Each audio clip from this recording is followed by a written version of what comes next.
Welcome to the IoT podcast show. I'm joined today with John Moor, who is the Managing Director of the IoT Security Foundation. John has spent the last 30 years in security and is leading the IoT Security Foundation, which is a globally renowned non-profit business helping secure the Internet of Things. As it stands at the moment, there are over 100 company members on the march to make it secure to connect. And as the saying goes, if it's not secure, it certainly isn't smart. John, thank you and welcome to the show. Thanks for inviting me, Tom. It's a pleasure to be here. We've talked about it for some time now, and I'm delighted to finally make it happen. Thanks, John. Yeah, I mean, we definitely have spoken about it quite a few times, but I know we're both busy, lots of things on the agenda. But yeah, I'm delighted that you're on here. Obviously, I've been involved with the foundation for a couple of years via my other business, and love the work that it does. Quite unique, actually, in terms of as a community. And the people that you have there. And perhaps that's a nice way to start, I suppose, John. I mean, can you just introduce yourself, your background in IoT, and really the mission of the foundation? Certainly. Well, let's start with me. So, John Moor, Managing Director of the IoT Security Foundation. Interesting, I think you called me an expert in the space. I don't think of myself as an expert. My background really is in embedded systems back in the day when I was an engineer. So that's the first thing we start with. I describe myself as an expired engineer, expired embedded system engineer. Very modest, John. And since the days that I was doing engineering, of course, I moved into management. I was the founder of a company based out of Bristol, a fabless semiconductor company called Pixel Fusion back in the 90s.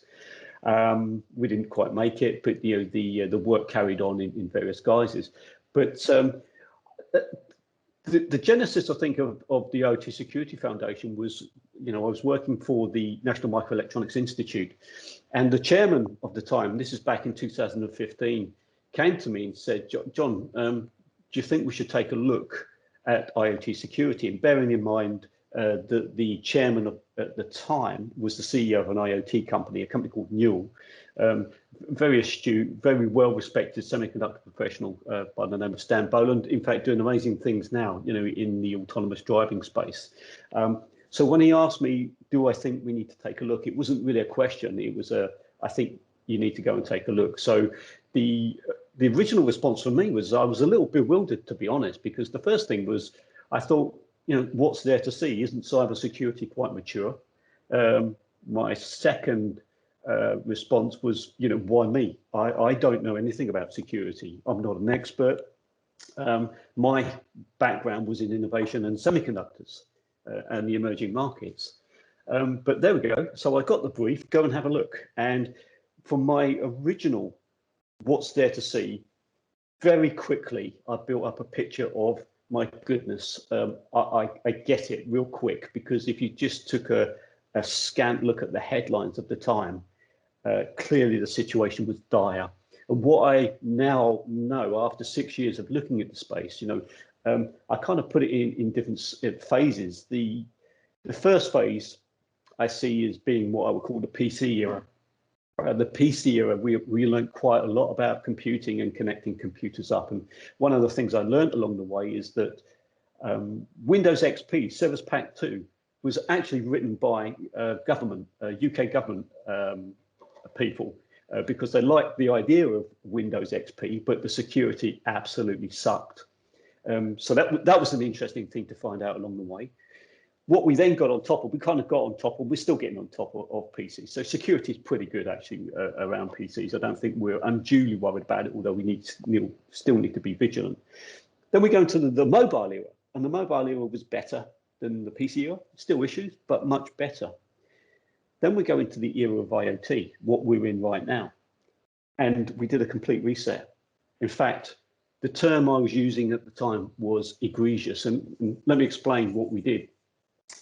In order to get a better view of things, we decided that what we would do is try to create an event, a summit, the IoT Security Summit, the first one actually in the world. And I say that because there was a claim about 3 or 4 months after we did ours, someone else in the world said, we're doing the first summit. And it was quite delightful for me to send them an email saying, yeah, congratulations on the first summit. You're doing it only 4 months after we've done ours, the first one.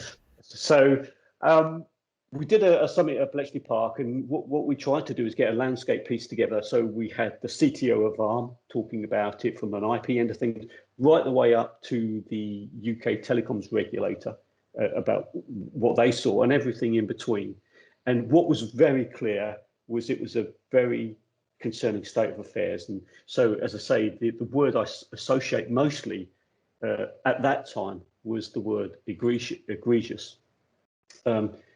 We did the event, as it happens, back on the eve of the 2015 election. So we decided to have a bit of fun, and we put voting slips out on the chairs, and we said to people, has today been, just an interesting event, or do you think we need to do something about it? And as I say, to use the vernacular, 97% of the returning votes came back and said, we definitely need to do something about it. Incidentally, the 3% that came back said no. We looked at the answers and we thought, oh, okay, we can see you have a vested interest in not doing anything. So it was pretty much 100%. Yeah.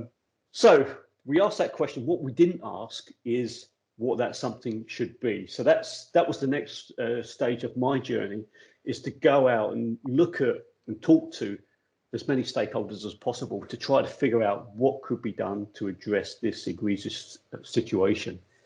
And so several months later, in September, we launched the IoT Security Foundation. Its kind of center of gravity was around best practices. We looked at other things, things like standards, etc., but we decided there was no need for another standards body. So it really was, the need is now, best practices were where it's at. And so we launched September 2015 with a mission to make it safe to connect, to really try to help secure the IoT. And what we were trying to do, and what we continue to try to do, is move the needle in the key areas of which are reflected in our founding values. And the founding values of IoTSF are security first, fitness of purpose, and resilience. And I think, for me, we'll perhaps talk a bit more about resilience as we go on, but that, for me, coming from the embedded space was the big area, which was, really interesting and really kind of summarizes the difference between where we were in what we now call kind of air gap systems and now connected systems. And so along the way, we've adopted some terminology too. So we say, we need to build secure, we need to buy secure, and ultimately need to be secure. In the whole complexity of it all, and as you know, we talked about this many times, I often start talks by just stating IoT security is a wicked challenge. We cannot solve it completely, but we can address it. And so within all of that, we then looked at the life cycle of IoT and IoT systems. And so again, in the founding stages, we came up with this concept of supply chain trust. So that's why we exist. That's what we're trying to do. It really is about making things better, because it will never be perfect. So again, that's another phrase we use quite a lot. Do not let perfect be the enemy of the good. It's important to do, be good, do the right things. Yeah, thank you for that, John. I think that's a really nice phrase, actually. Do not let perfect be the enemy of good, because often you find in security, in traditional businesses, it's somewhat an afterthought, isn't it? And it's a gold plating type exercise, and that's why it's nice to have this community focused on the principles of security, sometimes by design and from inception, and really focused on this from the ground up point of view. That leads me really nicely onto my next question, actually. So over 100 members at the moment, is that right? Is that the number as of today? I mean, we're filming this in February 2021. Is that an accurate number? Yeah, I feel a little bit delinquent because I should be able to give you a snappy, quick answer about exactly how many. What I can tell you is this: it's 2 more than it was last week, because we've had 2 more sign up recently. Okay. So it went north of 100 fairly quickly, and of course our ambition is to grow it even further. But the interesting thing is we started out with just corporate members, but we saw. For all the right reasons that we needed to open up a category of membership, which is professional members. So, we've got a lot of really great professional members too. And Yeah, I'd love to give you a number, but I can't. But we do have lots of it's all right. Don't worry. I kind of put you on the spot. I should have told you that in the 5 minutes before we started recording, but never mind. And out of those members, John, so what industries predominantly are they from, and what industries are the most prone to security threats, and that you see from the members that are part of the IoTSF? Yeah, well, I've always thought of it as an ecosystem play. And what I mean by that, it's not one specific group that we try to appeal to. We know that the manufacturers are absolutely key. If I take you back to the concept that I was talking about earlier, which is security first, fitness of purpose, and then resilience, very clearly, security first and fitness of purpose, for me anyway, really talks to the design community. So the producers of the technology, we need to make sure that we provision the security controls at that end first, because if you don't, bolting on as an afterthought is never a good idea. But then we move into this thing called resilience, and for me that was the big eye-opener about, and it's so profound, what resilience means and what IoT means to businesses and the way we do design. But resilience basically says, just accept the fact, with your best efforts, you will get hacked. And why I say that was with such certainty, it was one of the talks that we had at the Bletchley conference by the CTO of ARM. He said, accept the ugly truth, you will get hacked. That means do your best, but make sure you've got processes in place to remediate once you do. And I think that's just what we see today. Data breaches are just a fact of life. It's how you deal with them that's the important thing. But in terms of where we are today, Tom, we're still trying to get out of the pandemic, and there's some light on the horizon, of course. But I think this year's really highlighted a lot of concerns around the medical and healthcare space. So that's kind of driven a priority for security. Yeah. But we can't forget the traditional, the infrastructure. And when I talk about infrastructure, I'm talking about manufacturing, food processing, utilities, and transport. Each of those have their own challenges. They have their own risk profiles, and the impacts of attacks will vary depending on them. But it very much is, to answer your question back at the top, this is what the digital transformation means, is all sectors are moving into this digital landscape, and security needs to become, right at the very heart of how we design, provision, and maintain our systems. Thanks, John. Yeah, I mean, it's a really interesting point that you made regarding the pandemic and healthcare and medtech becoming ever more so important now. In general, what do your members discuss about the biggest challenges when it comes to implementing IoT security? What are things that kind of come up again and again around that? Yeah, again, it's a kind of it depends who you're talking to at what time and what their focus is, but it's something that, over the course, I've tried to simplify in my own mind about, what are the challenges of security. And something that a tool for me, I've kind of adopted this concept of what I call the 3 C's. We like 3 at IoTSF. So I've said about build secure, buy secure, be secure. We've got the 3 founding values, but the 3 C's are, in terms of the challenges, the first one being cost. Nobody really wants to spend money on anything that they don't see as important. And sadly today, security in many areas has been seen as a cost. So cost is an issue. Complexity. It's a very difficult thing to provision. Again, I've already said, do not let perfect be the enemy of the good. Try to simplify. So cost, complexity, and I've cheated a little bit on the 3rd C. It should be convenience, but it's inconvenience. What we know about behavior, if security is inconvenient, people, businesses will try to find ways to work around it. So at the very high level, those are the things which challenge security. But I think what we're also seeing is what are the incentives for security, and what shape do they come in?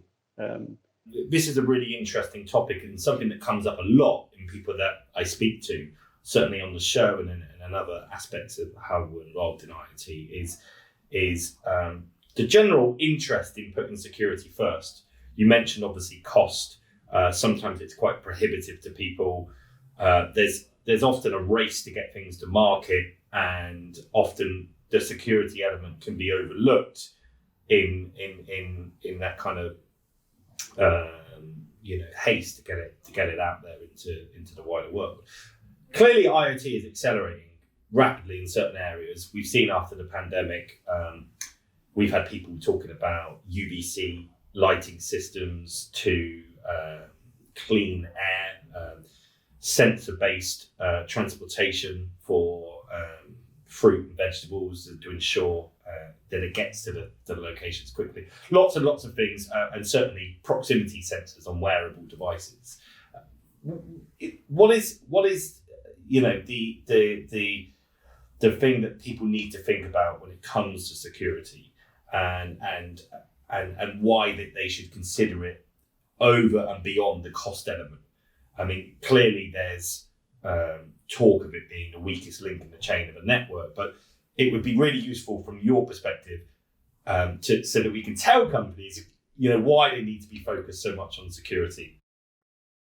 Yeah, well, I think, of course, again, it depends where you are in that whole value chain. Yeah. And the emphasis of security and the responsibility that the companies will vary across that chain. And again, if I just break it down into kind of the three simple stages that I've talked about in terms of actually, the amusing story when we talk about the build secure, the buy secure, and the be secure.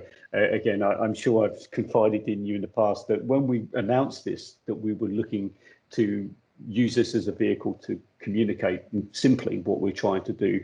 One of our members put his hand up and said, "You know what, John? You got 3 BSs there." And I said to him, "Well, if 3 BSs helps you remember it, then that can only be a good thing." And in actual fact, I did then go on to write a blog post, which I think the title said something like, why IoT security needs more BS. Again, it's a good way of raising awareness and getting simple messages out. Yeah, absolutely. So, in terms of I think I'm going to start in the middle though, the buy secure. I think for any business that is looking to utilize IoT for the benefit of its business, for improved efficiency or create new innovations, whatever, then security, they've got to be asking their supply chain for security. They've got, because the impact of insecurity can be really quite profound, and I think they need to see it as an investment in securing their long-term business. In fact, that's something we talk about. Don't see it as a cost, see it as a value add. And so we need to change the conversation around security. And so what does that mean? It means that you're protecting your customers, you're protecting your business.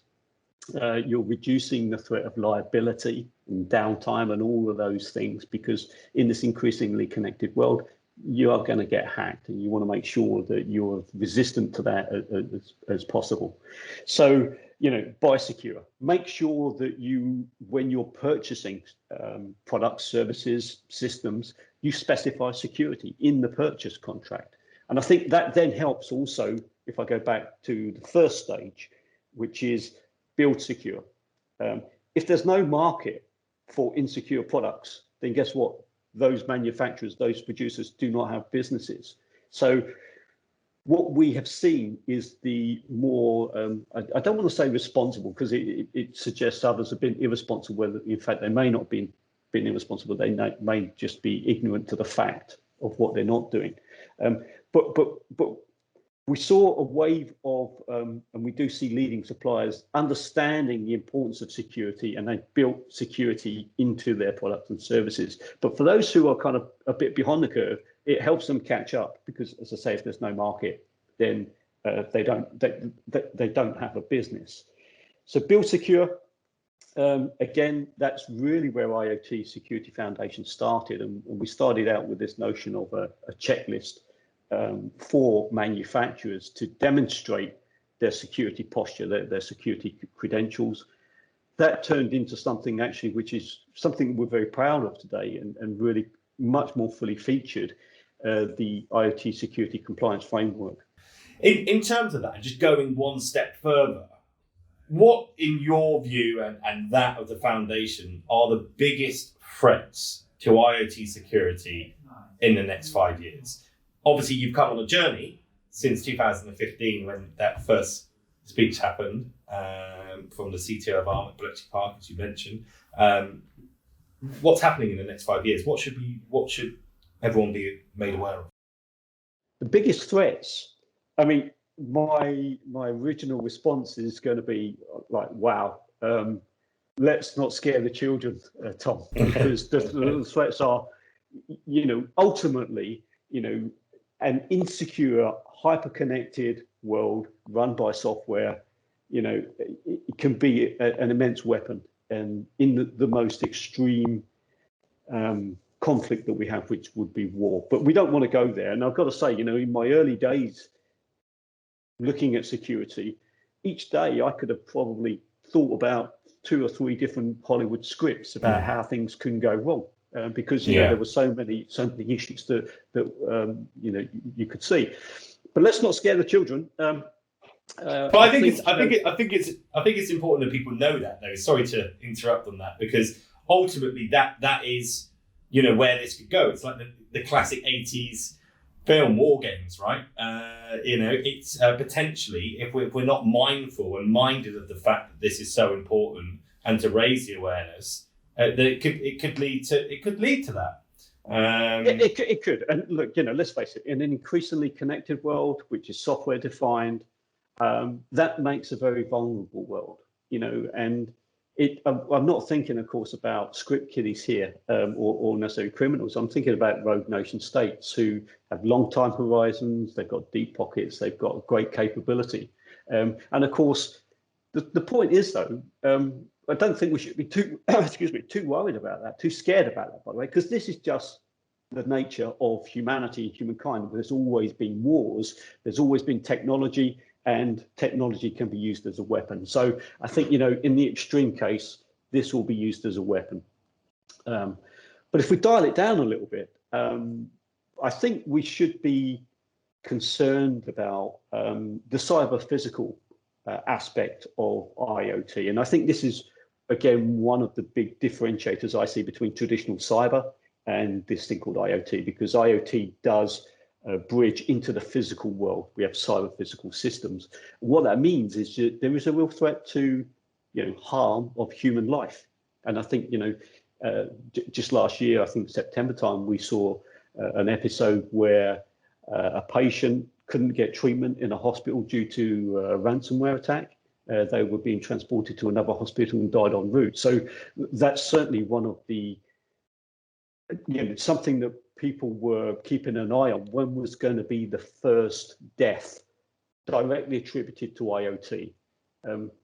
The ambulance case I just mentioned wasn't directly attributed to IoT specifically, but that is a real threat. I have actually seen examples of cattle, the Internet of Agriculture. I forget what the acronym is there, but we've seen possible linkages between IoT failing and cattle dying, but that's not human, of course.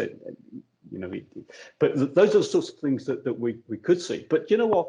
It's that what we were saying, Tom. It doesn't need to come to this. We've got to just accept the vulnerabilities exist. They've always existed. It doesn't follow that they'll be exploited. We all have agency in the process too. If we do the right things, we can reduce the risk. Again, remember the BSs. We've all got a role to play there. Do your bit.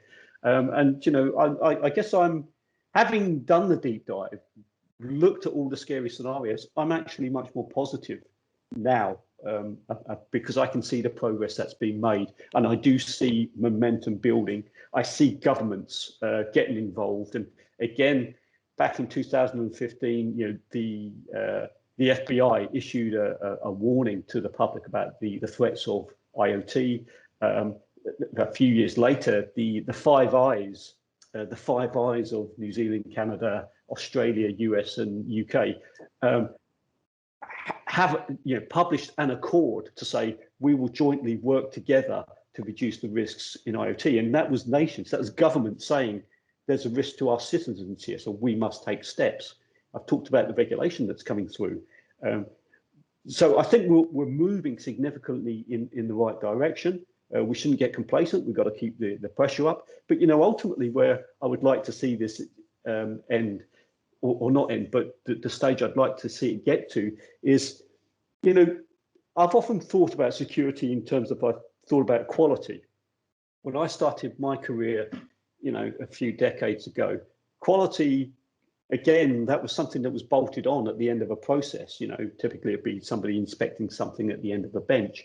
And then we got this concept of total quality management, which was about integrating quality into every process within an organization. So it is assured by definition at the end of it. And that's what I see security. That's where we need to get security. So right, central to development, security has to be central to development, and it should become just integrated in everything we do, because that's the digital transformation. And again, I put it across those audiences I talked about before, from the manufacturers to the users to the ultimate end users. We've all got our role to play. So we have agency. Yes, there are scary things can happen, but let's not drive project fear. Let's drive project value in terms of security. Yeah, and I agree. It's all about being proactive as opposed to reactive on this. And I really like that phrase you used about I forget the chap's name, is it Brian? About the security being a debt. Yeah, Bruce Schneier. Bruce again, Schneier. When you get into the space, you find these luminaries who've been talking about this stuff for a long time, and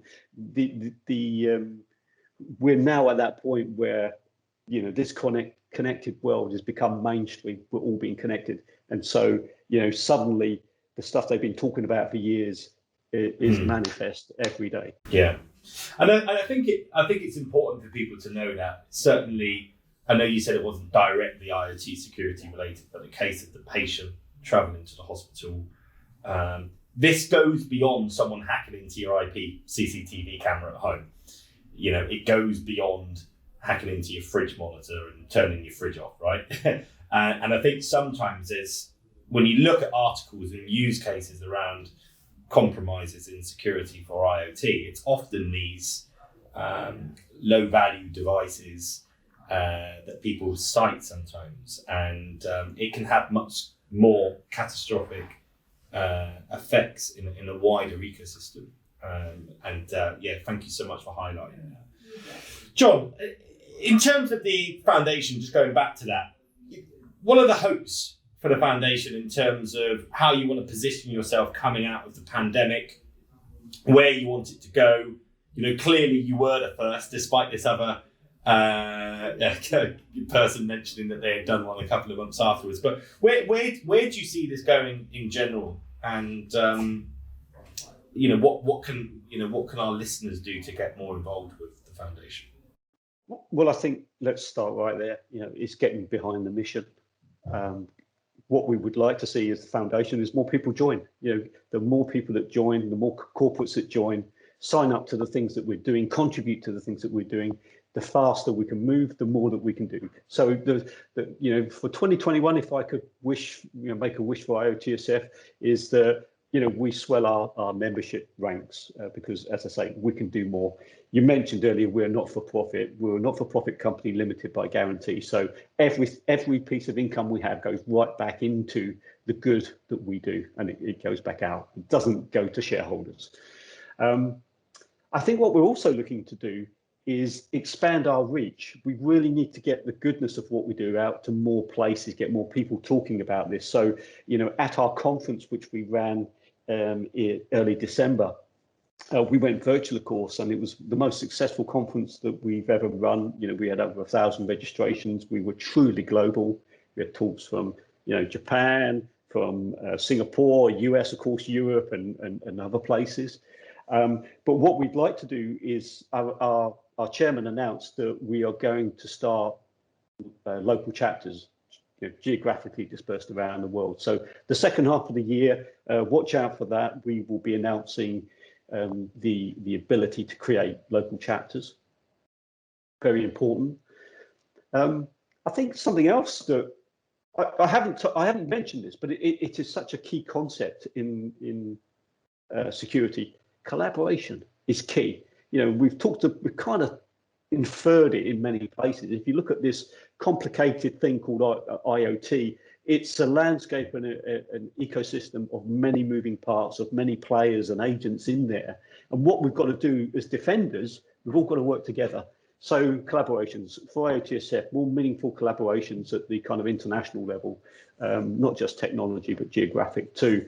And that's key into something which I call not losing. It's one of the other phrases I've used along the way.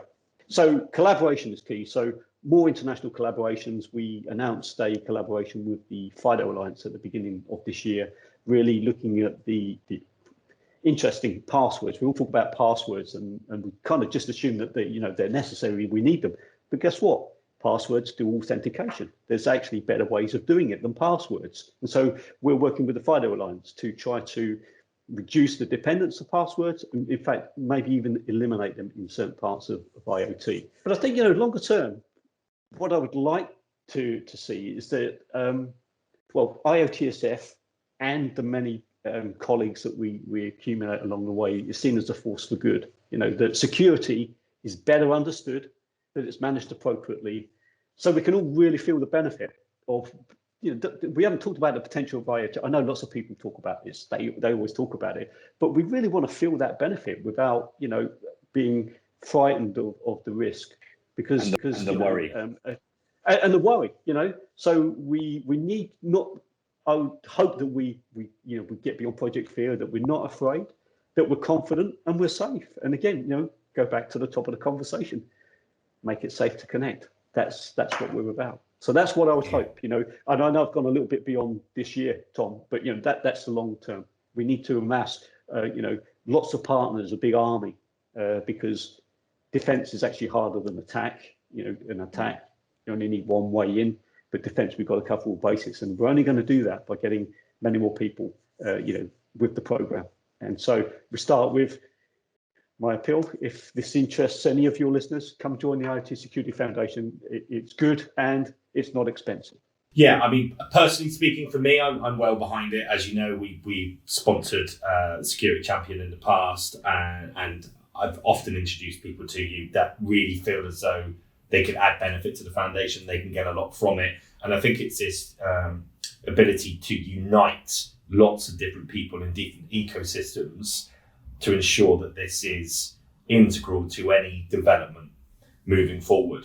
And the debt, as Bruce has said, that we will have to pay for this in the future, and that we're not thinking about it now. And I think that whole tonality, that whole piece is really critical to this. John, thank you so much for coming on the show. I know we've been meaning to do this and talking about it. I think it's been about 6 months, actually. But it's been worth the wait. It's really, really good. And I really genuinely do hope that you and the foundation get the exposure that hopefully this can reach to increase memberships and to increase awareness of all the great work that you're doing. Yeah. As I say, it's the need is acute. It's there. It's patently obvious. We've got to drive the demand, and we can only do that together, I think. Thanks, Tom. Yeah. Thanks for having me. Thank you, John. If you'd like to find out more about the IoT Security Foundation, you can find them on LinkedIn or Twitter at IoT_SF.